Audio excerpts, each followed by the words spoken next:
All right, let's talk about money. Before Canada was, figuring out what was in your pocket was a real adventure. It was a total hodgepodge.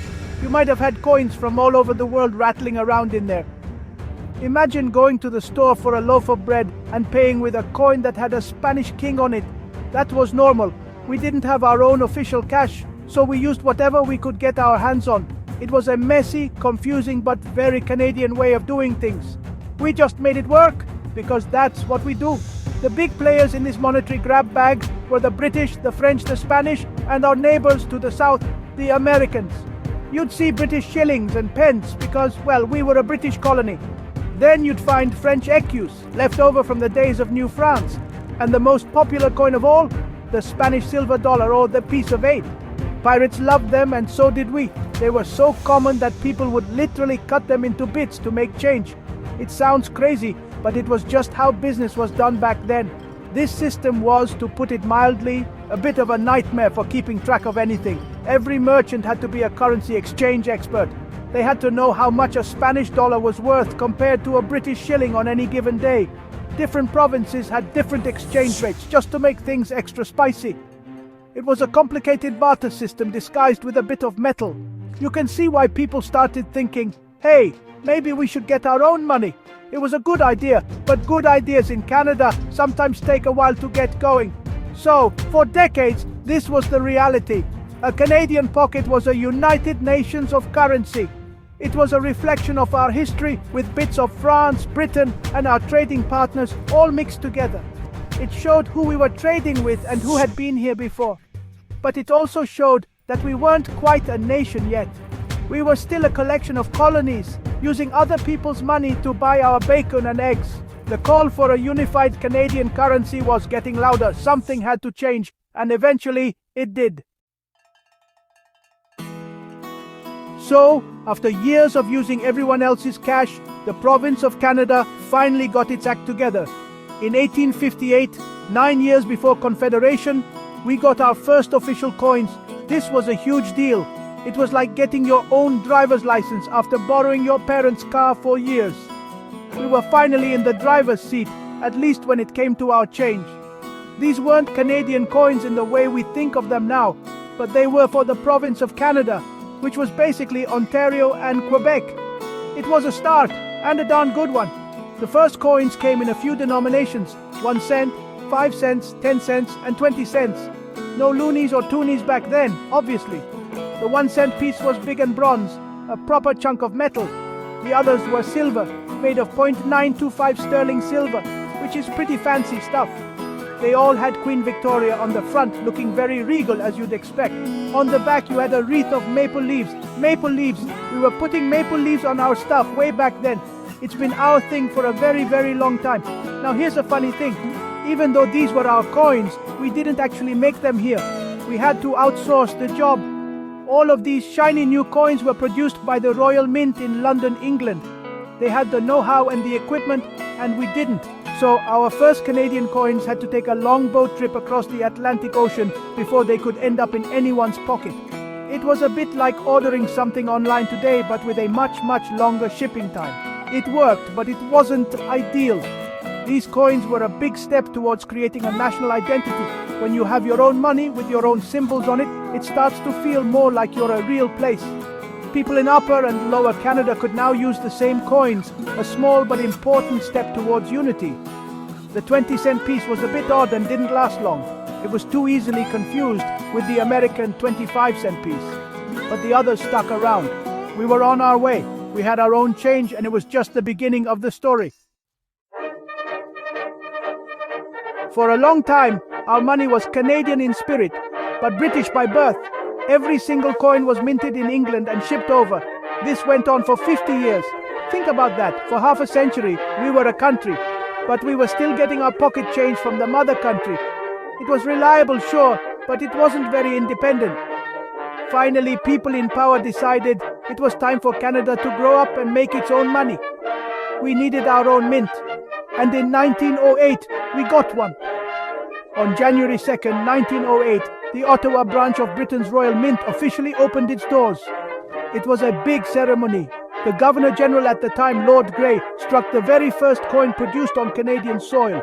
It was a silver 50-cent piece. This was a landmark moment. We were no longer just ordering our money from a catalogue. We were making it ourselves right here in our capital city. This new building on Sussex Drive in Ottawa was more than just a factory. It was a symbol that Canada was standing on its own 2 feet. Having a mint in Canada changed everything. For starters, it was way more practical. We could produce coins as we needed them, without waiting for a shipment from across the ocean. We could also start to experiment and develop our own expertise. The Ottawa Mint started by making coins for Canada, but it quickly became clear it could do more. It started taking orders from other countries, and it even started refining gold. The Mint became a powerhouse of production, a world-class facility that was known for its quality and precision. The opening of the Royal Canadian Mint was a crucial step in our nation's journey. It was a declaration of economic independence. We were saying, we can handle this ourselves, thank you very much. And we did. That building in Ottawa is still there, a beautiful castle-like structure that has produced billions of coins. It's where the story of truly Canadian money begins, not just in design, but in creation. From that day forward, the money in our pockets was proudly and completely made in Canada. When the Second World War broke out, everything changed, and that included the change in your pocket. The war effort needed every bit of metal it could get its hands on for things like bullets, ships, and planes. Nickel was especially important. The problem was our 5-cent coin was made of, well, nickel. We couldn't keep using a critical war material to make coins you'd use to buy a newspaper. So the Royal Canadian Mint had to get creative and fast. The 5-cent piece needed a makeover for the war. The solution was brilliant. In 1942, the Mint switched the 5-cent coin's material from nickel to a brass alloy called tombac. It looked golden and was a bit heavier, but they didn't stop there. To boost morale and send a clear message, they changed the design. Out went the beaver, and in came a massive V for victory. Around the rim, they put a message in Morse code: we win when we work willingly. It was a piece of wartime propaganda you could carry with you, a constant reminder of the national effort right there next to your house key. This wasn't the only change. Copper was also in high demand, so the Mint had to find a new material for the penny in 1942. They switched to steel with a thin zinc coating. The result was a penny that was lighter and looked silvery grey instead of copper. People called them white cents. They weren't very popular because they rusted easily and looked a lot like a dime, which caused a lot of confusion. It just goes to show that even during a global crisis, people will still find time to complain about their pocket change. These wartime coins are a fascinating chapter in our history. They show how every part of Canadian society, right down to the money we used, was mobilized for the war. The Victory nickel, with its bold V and secret message, is one of the most iconic coins we've ever produced. It's a tiny piece of history that tells a big story about sacrifice, unity, and the national will to win. Once the war was over, we went back to nickel and beavers, but for a few years, our coins were soldiers in their own right. In 1952, a major change happened in the Commonwealth. King George VI passed away and his daughter Elizabeth ascended to the throne. This was big news for Canada, and it meant one thing for sure: our coins were about to get a new face. For the first time since 1936, a new monarch would be featured on the obverse, or head side, of our money. The Royal Canadian Mint had to get to work creating a new portrait for Queen Elizabeth II, and it marked the beginning of a whole new era for Canadian currency. The first coins featuring Queen Elizabeth II were issued in 1953. The portrait was designed by a British artist named Mary Gillick, and it showed a young uncrowned queen. This design is now known as the Laureate portrait. It was a fresh, modern look for our money. For many Canadians, this was the first time they had seen a queen on their coins, as King George VI had been there for their entire lives. It was a moment of transition, a link between Canada's past and its future, captured in a simple piece of metal. But the Queen didn't stay the same age on our coins forever. That would be weird. As she aged, so did her portrait. The Mint has updated her effigy 4 times since 1953. In 1965, we got the tiara portrait. Then in 1990, a new design by Canadian artist Dora de Pedery Hunt showed a more mature crown monarch. And in 2003, another Canadian artist, Susanna Blunt, created the current portrait, which shows the Queen without a crown, a more relaxed and contemporary image. These changes have kept our coins current, reflecting the passage of time. Queen Elizabeth II's reign has been the longest in British history, which means her face has been on our money for over 70 years. That's an incredible run. Her portrait has been a constant presence in the lives of generations of Canadians. It's a symbol of our connection to the monarchy and the Commonwealth. From a young woman in the 1950s to a seasoned monarch in the 21st century, the Queen's image on our coins has been a quiet, steady backdrop to Canada's own story of growth and change. The 1960s and 70s brought some huge changes to our money. The first big shake-up came in 1967, Canada's 100th birthday. To celebrate, the Mint released a special set of commemorative coins. Artist Alex Colville designed a whole new set of animals for the reverse side: a rock dove on the penny, a rabbit on the nickel, a mackerel on the dime. It was a beautiful series and people loved it. But a bigger, more permanent change was happening behind the scenes. The price of silver was skyrocketing, and it was no longer affordable to make our dimes, quarters, and dollars out of it. So, in 1968, Canada said goodbye to silver coins for good. The Mint switched to a nickel composition. This was a massive shift. For 100 years, our silver coins had been, silver. Now they were just silver-colored. It was the end of an era. It also meant that any silver coin dated 1967 or earlier was suddenly worth more than its face value. People started hoarding them, checking their change for those precious silver pieces. It was a treasure hunt in every cash register across the country. Then came the loonie. In 1987, the government wanted to replace the $1 bill with a coin to save money. The plan was to use the traditional Voyager design from the old silver dollars. But then something very Canadian happened. The master dice for the coin got lost in transit. Lost! So, to prevent counterfeiting, the Mint had to come up with a new design, and fast. They chose a design by Robert Ralph Carmichael featuring a common loon. People immediately nicknamed it the Loonie, and it stuck. It became an instant Canadian icon. Not to be outdone, the $2 bill was next on the chopping block. In 1996, it was replaced by a $2 coin.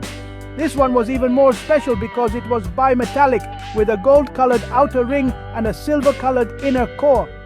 People tried to pop the center out, but the Mint figured that out pretty quickly. The public, inspired by the loonie, logically nicknamed it the toonie. The arrival of the loonie and toonie completely changed our pockets and wallets. They were practical, innovative, and a little bit quirky, just like Canada itself. Just when you thought coins were just boring old pieces of metal, the Royal Canadian Mint decided to throw a paint party. In the 2000s, things started to get colorful. Really colorful. The Mint became a world leader in coin technology, and one of its biggest innovations was figuring out how to put high-quality, durable color on coins. This opened up a whole new world of design possibilities. Suddenly, a coin wasn't just a sculpture, it was a tiny canvas, and the Mint took full advantage of it. The first colored coin to enter circulation in Canada was the 2004 25-cent piece with a red poppy in the center. It was released for Remembrance Day, and it was a massive hit. People had never seen anything like it, a coin with color on it. It was a powerful and beautiful tribute to our veterans. The Mint realized it was onto something big. Since then, we've seen a whole rainbow of commemorative coins celebrating everything from Canadian sports victories to national parks, each with its own splash of color. But the Mint's innovation didn't stop with color. They kept pushing the boundaries of what a coin could be. They've made coins with holograms, coins with crystals embedded in them, and even coins shaped like a maple leaf. And then, in 2017, for Canada's 150th anniversary, they did something truly amazing. They released a $2 coin that featured the Northern Lights, and get this, it glowed in the dark. A glow-in-the-dark toonie. It was the first of its kind in the world for circulation, and it was pure Canadian genius. These modern coins show how the Mint has transformed from a simple factory into a hub of artistry and technology. They are constantly experimenting, trying new things, and finding new ways to tell Canada's story. These special coins are more than just money. They are miniature works of art. They celebrate our culture, our history, and our innovative spirit. And let's be honest, it's just plain cool to have a coin in your pocket that glows in the dark. Only in Canada. Every family has its interesting stories, and the family of Canadian coins is no different. Let's start with one of the most famous and rarest coins in Canadian history, the 1911 silver dollar. Here's the thing about it. It was never supposed to exist. The government was planning to introduce a silver dollar that year, and the mint in London even produced 3 trial coins. But then there was a change in government in Canada, and the whole plan was scrapped. Those 3 coins are now legendary. One of them sold for over $1 million. It's the holy grail for Canadian coin collectors. Another big story is the death of the penny. For over 150 years, the 1-cent piece was a staple of our change. But by the 2000s, it was becoming a nuisance. It actually cost more than 1 cent to produce each penny, which is just bad business. Plus, people hated them. They just collect in jars and never get used. So, in 2012, the government made the call to stop making them. The last Canadian penny was struck in Winnipeg, and after that, they were gradually taken out of circulation. We now round our cash totals to the nearest nickel, and honestly, who misses the penny? Nobody. On the other end of the spectrum, the Royal Canadian Mint hasn't just been busy with our own money. It's become a global superstar in the coin world. The Mint in Winnipeg produces circulation coins for dozens of other countries around the world. Nations from Barbados to New Zealand have trusted the Canadian Mint to produce their money. That's because our mint has a reputation for being one of the best, most secure, and most innovative facilities on the planet. We're not just making our own money, we're making money for the world. These little tidbits show that the story of our coins is full of strange twists and turns. From legendary rarities that are worth a fortune, to the deliberate extinction of our smallest coin, to our quiet success on the world stage.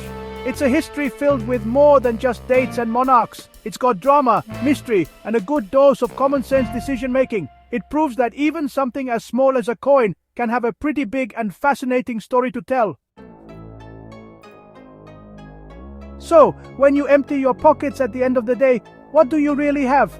A few loonies, a toonie, maybe a quarter with a colorful caribou on it? It's easy to see it as just $3.25, but it's so much more than that. The story of Canadian coins is the story of Canada itself, stamped in metal. From the early days of using Spanish silver to get by, to the first proud coins bearing a maple leaf wreath, our money has always reflected who we are and where we've come from. Think about the journey. We started as a colony, using other people's money. Then we created our own, but had to have it made in England. Then we finally built our own mint, a huge step towards independence. During wartime, our coins became tools of propaganda and patriotism. They have marked the long reign of a monarch, connecting us to a tradition that spans centuries. Each step in the evolution of our money mirrors a step in the evolution of our nation, from a scattered collection of colonies to a confident, independent country. And our coins also show our Canadian character. The beaver, the caribou, the loon, these aren't symbols of conquest or power. They're symbols of our natural landscape, a reflection of a country that is deeply connected to its environment. The introduction of the loonie and toonie wasn't just practical, it was done with a sense of public good humor that led to their iconic nicknames. Even our modern innovations, like putting a red poppy or a glowing aurora on our money, show a nation that is creative, respectful of its past, and not afraid to try something new. So the next time you hold a coin in your hand, take a second to really look at it. You're holding a piece of history, you're holding a piece of art, you're holding a symbol of Canadian sovereignty and innovation. From pieces of 8 to glow-in-the-dark toonies, our money tells a story of a country that has grown and changed, but has always found a way to represent itself with a little bit of quiet dignity, a lot of nature, and every now and then a splash of color. It's not just change, it's our story.